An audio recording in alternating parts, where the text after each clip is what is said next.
Olá! Bom, então esse é o segundo vídeo que eu estou gravando hoje, né? E eu queria dar uma falada sobre subnotificação e testes. E uma provocação deixada por algumas reportagens se quantos casos realmente a gente tem no Brasil. Será que já chega a 1 milhão, por exemplo? E qual é que é a ideia aqui? Bom, a ideia partiu de um estudo da Universidade de Göttingen, na Alemanha, que eles se basearam em um outro estudo que foi lançado na revista Lancet, né, foi feito pelo Imperial College, e eles pegaram as taxas de mortalidade baseadas em testes feitos na China. Então eles fizeram muitos testes lá em Wuhan, pegaram também todas as pessoas que voltaram para Wuhan depois e as pessoas que estavam em lockdown lá, e acredita-se que esses dados sejam os mais perto da realidade em questão de mortalidade da doença, né? E, claro, a mortalidade varia conforme a faixa etária, né? As pessoas acima de 60 são mais, têm maior mortalidade, acima de 70 mais ainda, né? Então, o que foi feito depois por esse pessoal de Göttingen é que eles pegaram essas taxas de mortalidade e ajustaram para as pirâmides etárias de 40 países, inclusive o Brasil. E uma outra ideia importante que eles usam também é que quando a gente faz o cálculo da mortalidade, até o pessoal fala assim, vamos pegar o número de mortos hoje e dividir pelo número de casos, e o argumento deles é que isso seria um pouco falho, seria um pouco forçado, porque as pessoas que estão morrendo hoje não são aquelas que entraram no hospital hoje, são aquelas que entraram no hospital há um tempo atrás. E eles viram que o tempo médio, desde que a pessoa deu entrada no hospital até a morte, quando elas morrem, né, esse tempo médio de 14 dias. Então, nessa tabela aqui, por exemplo, está mostrando aqui, ó, que essa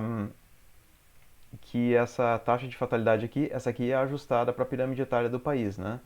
E o que se faz é então pegar o número de mortes no dia 31 de março, por exemplo, que é o dia que eles trabalharam, e foram dividir pelo número de casos confirmados no dia 17 de março, ou seja, 14 dias atrás, né? E com isso eles conseguiam ver a razão entre os casos notificados, né, e a mortalidade que é esperada, né, que é essa que foi calculada conforme os dados de Wuhan. E daí se viu, por exemplo, que na Alemanha, 1 em cada 6 casos, né, 16%, estava sendo só registrado. Claro, é uma estimativa bem grosseira, né, mas pelo menos eles queriam dar uma ideia de que bom, está sendo relatado muito menos coisa do que está acontecendo na realidade. Eles queriam dar uma ideia grosseira do quanto que era isso. Então, na Alemanha, foi 1/6, e na Alemanha é um dos países que mais se faz teste. A Suíça também tem muitos testes, então aqui é mais ou menos metade, né? Então, 1 em cada 12 talvez seja. Mas em outros países aqui é muito menos, né?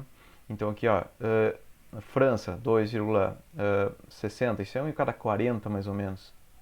Tá? Então, eles estão dizendo que tem muito mais do que está sendo notificado. Né? A gente espera porque a gente sabe também de outros lugares sendo testes, como na Islândia, que 25 a 50% dos casos são assintomáticos. Né? E aqui a gente normalmente testa só aquele pessoal que já tem sintomas, às vezes até sintomas graves. Né? Então, como é que isso se aplicou no Brasil? Então está ali o Brasil então corrigido para a pirâmide etária do Brasil, a mortalidade foi para 0,69. A mortalidade de Wuhan mesmo era 0,63. Vocês veem que, por exemplo, na Itália é 1,38, tem uma população mais velha. Aqui não apareceu o Japão também, o Japão era 1,60, se não me engano, acho que era a mais alta que tinha, né? Aquele lá eles têm uma população realmente muito envelhecida, né? Uma expectativa de vida muito alta. Então, como é que funciona esse cálculo aí no Brasil, que foi a reportagem que saiu até na Deutsche Welle, né? Então, a mortalidade estimada é de 0,59%. Em 31/3 a gente tinha então 201 mortes. E os casos confirmados até o dia 17, então é o pessoal que estaria morrendo no dia 31, seriam 321. Então, a mortalidade relatada vai ser de 63%, né? 201 sobre os 231. Bom, quantas vezes isso é maior do que a mortalidade estimada? Bom, isso dá 106 vezes mais, né? Então isso aqui está dando uma ideia de que a subnotificação é de 1 para cada 106. Me parece meio exagerado, né? Mas, bom, como eu disse, é uma estimativa bem grosseira, só para dar uma ideia do que pode estar acontecendo.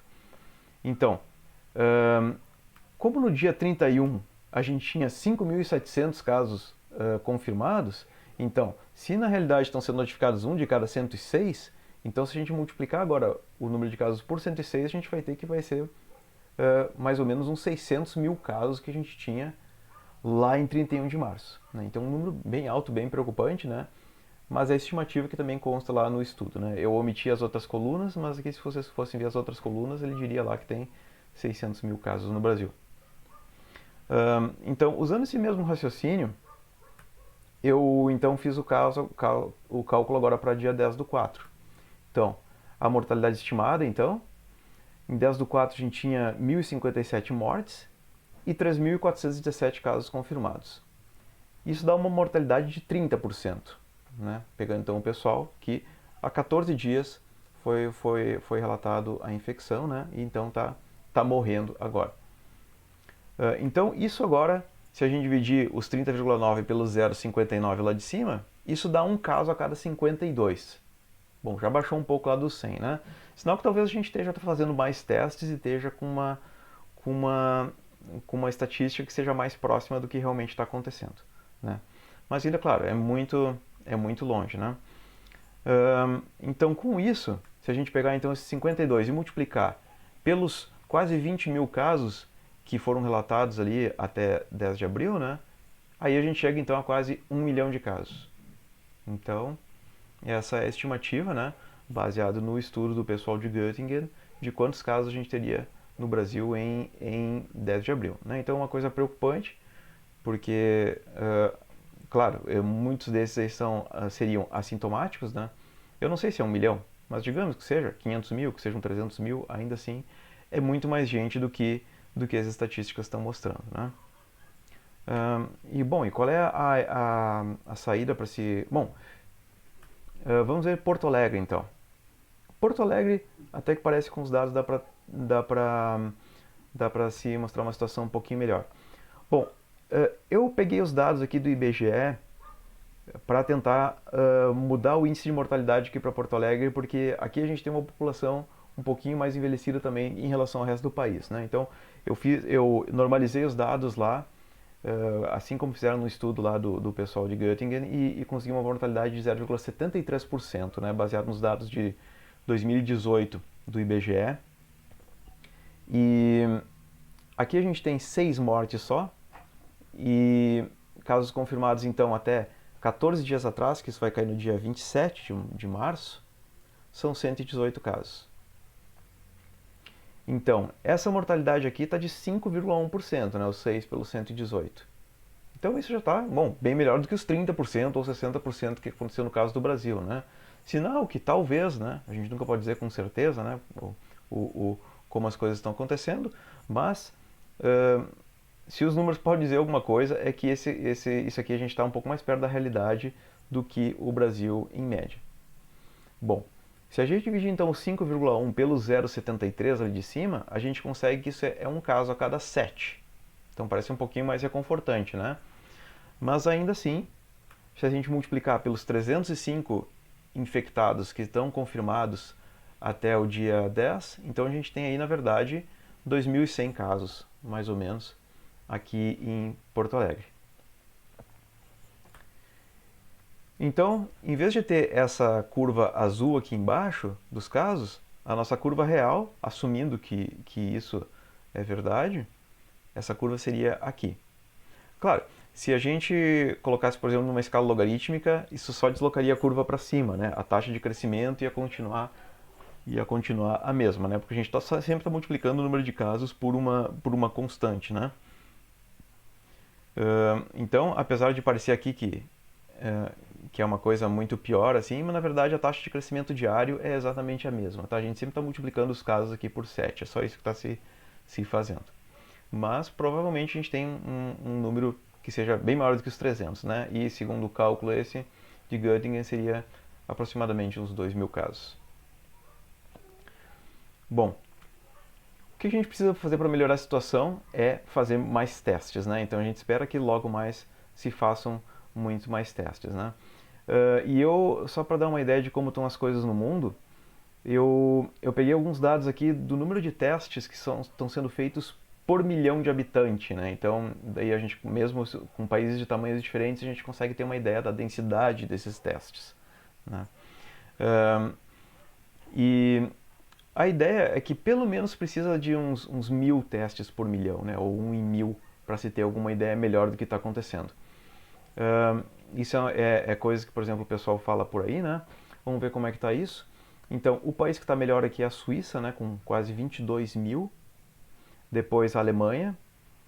Depois a Itália, com uns 15 mil.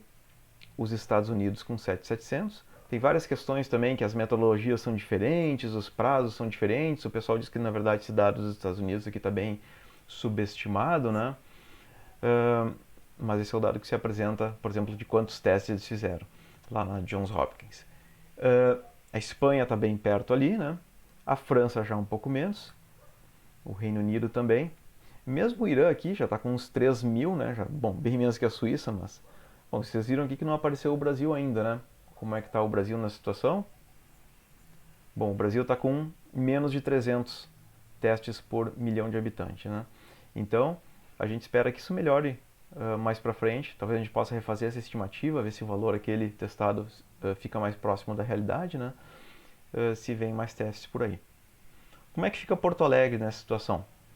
Bom, Porto Alegre está um pouco melhor que o Brasil, né? Então mais ou menos umas 3 vezes melhor, que quase 900 testes.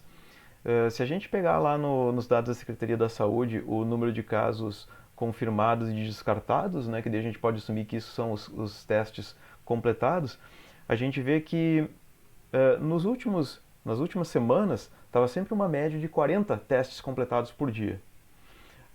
No dia 10 especificamente, de repente foram 300 testes. Então eu não sei o que houve de mudança na metodologia, né? Eu sei que teve notícias há uns tempos atrás dizendo que iam se fazer mais testes, iam se recrutar o pessoal da URGS para treinar, para fazer coisas assim, né? Eu não sei o que aconteceu, mas de repente está acontecendo já alguma coisa e logo a gente vai ter mais testes por aí e ter uma ideia melhor da situação.